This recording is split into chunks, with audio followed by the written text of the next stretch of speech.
Let's go. Welcome to WarCrafters for August 17th, 2025. This is a Time Machine episode, Season 2, Episode 33. I am MayorWatt. I run ohmTown.com, and today we're going to be talking about Instruments of Power. Black Myth Wukong was the start. Story-driven VR shooter, Asterfel, and Western Souls-like. Dun, dun, dun. Everything is powered by ohmTown.com. Go over there, sign up, sign in, check it out. There's no fee, there's no advertising, no tracking, no nothing. Go and check it out. We hope you enjoy the show. We're talking about gaming.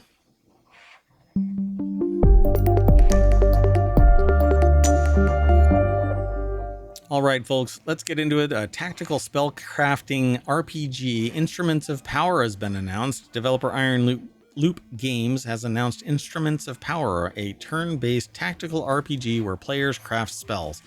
The game's planned release is via Steam in 2026. It's a dark fantasy world overrun by mysterious shadows. Players control a disembodied mage who lost her form upon making a huge discovery, and they must fight back against the shadows using catalysts, effects, and modifiers to craft their own spells. This sounds amazing, except that it's not my style of game because it's a tactical. I like really first-person survival, base-building, crafting games. But this actually sounds really neat. I would love... Oh, there's not that much more over at the article. But anyway, the article was put together by rpgamer.com. Alex Fuller put the article together. Go and check it out. There's some pictures. I won't go through them all, but it is a tactical, which... turn-based games really aren't my thing, but I love the artwork. I love the audio. I love the world building, that kind of thing. Still kind of makes me, I don't know, it makes me want to play the games, but I just can't focus enough to play these kind of games. All right, well, that's it. Let's move on to the next article. It's over at WarCrafters as well. After flying around the world to play their most anticipated action RPG, they're convinced Black Myth Wukong was just an opening salvo for big-budget Chinese games. PC Gamer once declared virtual toilets the secret to understanding the unspoken priorities of a game and the people making it, but they'd argue virtual ladders have even more to say. If you approach from the top, does it wrest away control or let you wildly coyote yourself right off the ledge? Does the game give you a button to slide down like an action hero with the back of the ladder let you climb until you bonk your head, or automatically swing you around to the front, or refuse admittance altogether? All these things say something about the game. Wes Fenlon put the article together for PC Gamer.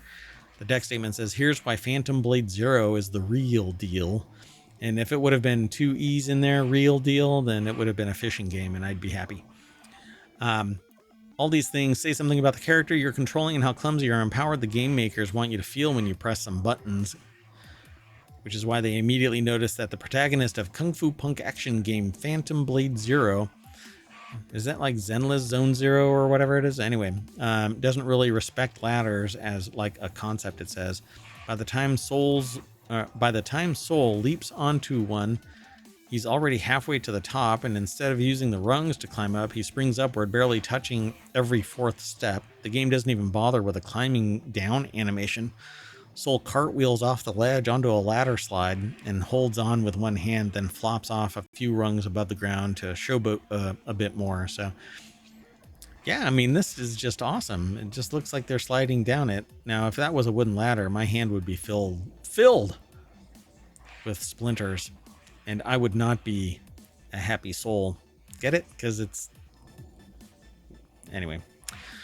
So they say a 90-minute demo, which they played through 4 times, each faster than the last. Unfortunately, only laid bare a sliver of Phantom Blade Zero's world, but that was still enough to strengthen their conviction that this game they wanted last year's Black Myth Wukong to be, with a full adventure backing up sword play that absolutely rips. Now, I want base building survival crafting stuff in a world like Black Myth Wukong.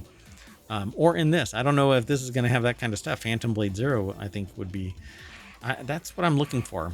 I want a never-ending world building, survival crafting, base building kind of a thing.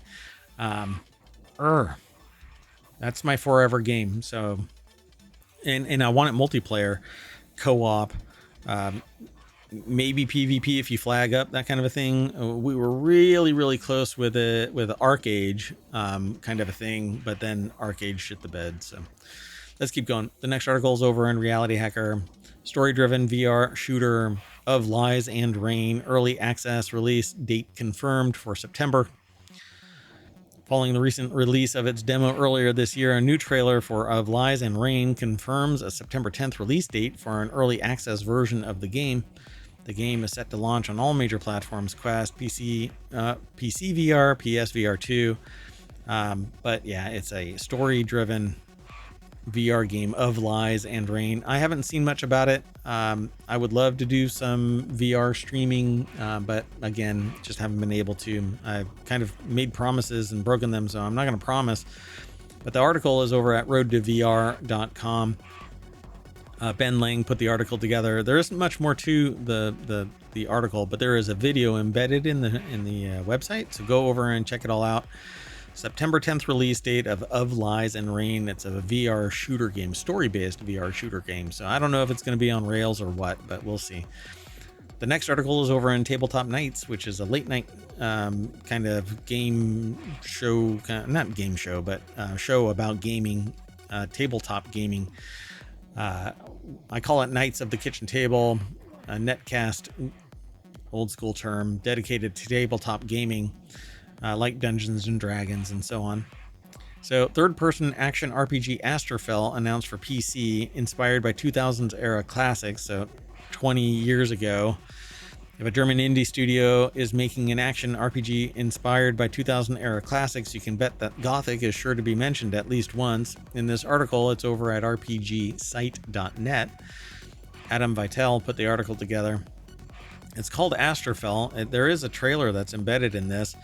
It says 3 factions, a nation divided. Asterfel is a third-person, single-player action RPG that takes inspiration from early 2000 RPGs. Besieged by conflict, the king's magical minds have stirred up mutant terrors and roused an ancient god from its slumber. They've dug too deep. Nature and magic have become erratic, and dead things crawl out of their graves to wreak havoc. An intense, in-depth combat system allows you to wield swords, bows, magical runes to cast spells, whether up close or afar, tackle fights your way, mix up your playstyle, etc.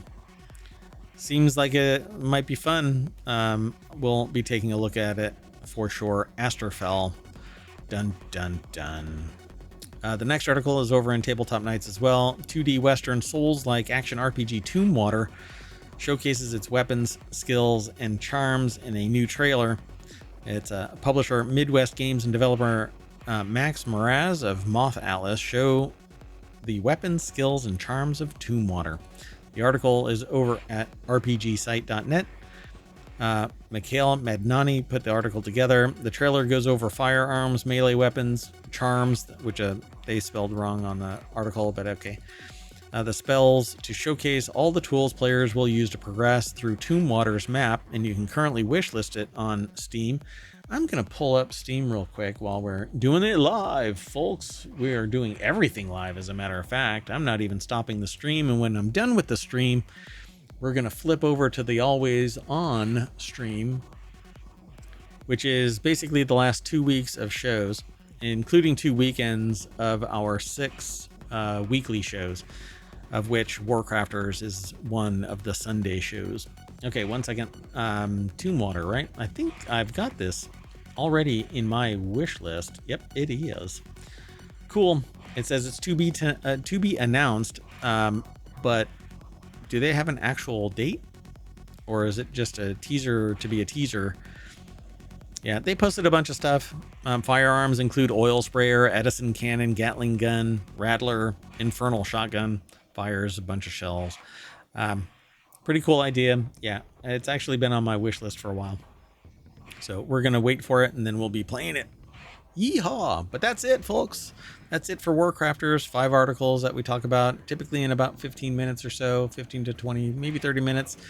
Our longer shows are an hour long, Monday through Friday, typically at around 8 o'clock, but I'm running behind on everything, so I'm trying to do the weekly shows that should have been done on Saturday and Sunday because I'm no longer available on Saturdays and Sundays typically, due to my mayoral duties. So see you in a little bit. All I'm going to do is play the outro and stop the recording and restart, and we'll go on to Technology Today.